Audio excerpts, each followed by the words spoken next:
आप लोग को बड़ा फोन आ रहा था देश के अलग अलग हिस्सों से। नीतीश कुमार ने खुद ही कहा कि ये फोन कर रहे हैं, वो फोन कर रहे हैं बीजेपी से हटने के बाद। अब फोन करने वाले तमाम नेता जब पहुंचते हैं पटना तो खुलकर समर्थन भी नहीं करते हैं। किस बात को लेकर हिचक है सुनील सिंह जी? नहीं, किसी बात को लेके किसी बात की हिचक नहीं है। माहौल तैयार है, देश चाहता है भाजपा मुक्त भारत। हाँ। विपक्षी एकता का बिगुल बज चुका है और माननीय नीतीश कुमार जी को हमारी पार्टी के हम लोग की जन आकांक्षा है। मैं उसको आधिकारिक पार्टी का वक्तव्य के रूप में नहीं कहूं, जन आकांक्षा है कि माननीय नीतीश कुमार जी प्रधानमंत्री पद के पर आसीन होंगे। हाँ। वो झंडा फहराएंगे लाल किला पर। ये हमारी जन आकांक्षा की बात मैं कर रहा हूं। हाँ। मैं कोई आधिकारिक पार्टी का बयान नहीं दे रहा हूं, लेकिन एक बात स्पष्ट है कि भाई नीतीश कुमार ने कहा है कि हमारा थर्ड फ्रंट नहीं होगा। 16 सांसदों वाली पार्टी है जेडीयू। मेन फ्रंट से तात्पर्य है 16 सीटों वाली पार्टी है जेडीयू। 303 सीटें हैं भारतीय जनता पार्टी की। कैसे लड़िएगा आप उस पार्टी से?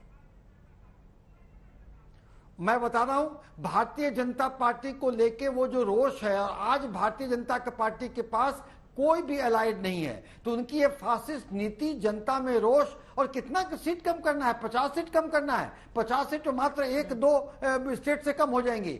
बिहार का तो मैं कह दूं खाता नहीं खुलेगा अगर ऐसा रहा तो। और उनकी भाजपा का जो बाकी अन्य राज्यों में भी रोष है। हाँ। तो 50 सीट कम होना तो ये एकदम दिख रहा है। अब आगे बात जो आपके मन में कौतूहल है कि कौन क्या बनेगा, तो सारी पत्ते आज नहीं खोले जाते, सब चरणबद्ध तरीके से होगा। कांग्रेस आएगा कि नहीं आएगा ये सब चिंता का विषय आप लोग का नहीं है। विपक्षी एकता होगा। ये आपकी चिंता का विषय है। आप लोग तो पूरा मतलब ठीक-ठाक बैठे हुए हैं सुनील सिंह जी। पता नहीं नेताओं को क्या हो गया है। भाजपा नहीं आने वाली है। अपना काम आप ईमानदारी से करते तो यहाँ पर आकर नेताओं को मीडिया के ऊपर ठीकरा नहीं फोड़ना पड़ता। सुनील सिंह जी, आप मान रहे हैं ना पीएम मटेरियल नीतीश कुमार को, तो राहुल गांधी की भूमिका क्या रहेगी? ये सवाल पूछो तो फिर आप गोलमोल जवाब देने लगते हैं और कहते हैं इंतजार कीजिए, इंतजार कीजिए। इंतजार में ही समय न चला जाए और फिर वो लोग 2019 की तरह 2019 में भी तो यही बातें कही जा रही थी। हालांकि दल अलग अलग थे, ये अलग बात है। चरण सिंह सापरा जी, जल्दी से एक आपकी टिप्पणी लेते हुए उसके बाद सुधांशु जी सबके सवालों का जवाब देंगे। चाहे आरजेडी से पूछिए, चाहे जेडीयू से पूछिए, चाहे ममता बनर्जी से पूछिए, अरविंद केजरीवाल से पूछिए, कोई भी भाव देने को तैयार नहीं है कांग्रेस पार्टी को। फिर क्या करेगी कांग्रेस? क्योंकि वो कह रहे हैं नीतीश कुमार ही सबसे योग्य हैं और जन आकांक्षा भी यही चाहती है कि वो लाल किले की प्राचीर से तिरंगा फहराएं। चित्रा जी, मेरे ख्याल से आप चर्चा करना चाह रही हैं कि किस चेहरे को भारत की जनता जो है वो वोट देगी। लेकिन भारत की जनता, मुझे लगता है 2024 का चुनाव जो है वो चेहरे पर नहीं होगा, वो जो पिछले 8 या 10 वर्षों का कार्यकाल है वो उस पर होगा कि किस तरह से झूठे वादे नरेंद्र मोदी जी ने और उनकी सरकार ने किए थे।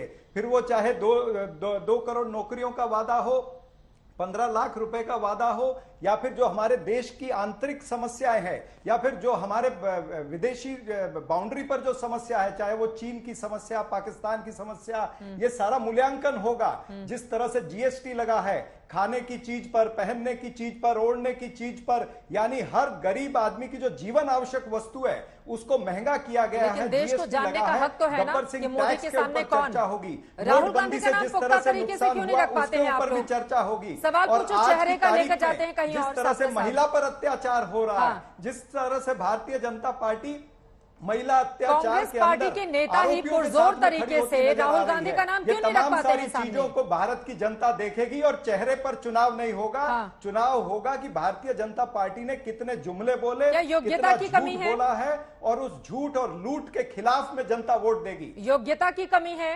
कोई इतना पॉपुलर चेहरा है नहीं नरेंद्र मोदी के सामने, इसलिए आप कह रहे हैं कि चेहरे पर चुनाव नहीं होगा? अब बार बार ये बताना, राहुल गांधी का नाम क्यों नहीं पुरजोर तरीके से कांग्रेस पार्टी के नेता, जैसे वो कह रहे हैं नीतीश कुमार होंगे, आप क्यों नहीं कह रहे हैं राहुल गांधी होंगे? क्यों गोल गोल घुमा दे रहे हैं? किस बात को लेकर आप लोगों के बीच डर की स्थिति है? मैं तो कह रहा हूं कि श्री राहुल गांधी, कांग्रेस पार्टी की सीटें ज्यादा आएंगी तो निश्चित रूप से राहुल गांधी ही प्रधानमंत्री बनेंगे। हाँ। और उन सबको लाने के लिए प्रयास कर रहे हैं, कांग्रेस पार्टी भी कर रही है, दूसरी विपक्षी पार्टियां भी कर रही हैं। यही तो मैं कह रहा हूं कि आप चाहते हैं और भारतीय जनता पार्टी चाहती है कि इस डिस्कशन को, देश के नैरेटिव को चेहरे पर ले आए। लेकिन जो देश का गरीब आदिवासी है, जो गरीब दलित है, जो गरीब व्यक्ति है, जो नीचे के तबके का व्यक्ति है, जो देख रहा है कि मुझे इस सरकार सरकार की आसरे पर मुझे खाना मिल रहा है, जो 80 करोड़ लोगों को ये खाना पीडीएस सिस्टम से दे रहे हैं, यानी देश का जो गरीबी रेखा से 23-24 करोड़ लोग नीचे आ गए हैं, उसकी भी तो मूल्यांकन होगा, उसकी भी तो चर्चा होगी। तो ये तमाम सारी चीजें जिस तरह से देश को नुकसान हुआ है, इसके ऊपर चर्चा के बाद में ये चुनाव के नतीजे आएंगे। लेकिन मैं आपको 2018 के बाद चेहरे अगर पर छत्तीसगढ़, मध्य प्रदेश, राजस्थान हम छोड़ दें, पर ये होगा। उसके बाद कोई भी चुनाव आप लोग जीते नहीं हैं और बड़े राज्यों से आप लोगों का सुपड़ा साफ होता हुआ चला जा रहा है। ऐसे में कांग्रेस पार्टी के सामने विकट स्थिति है।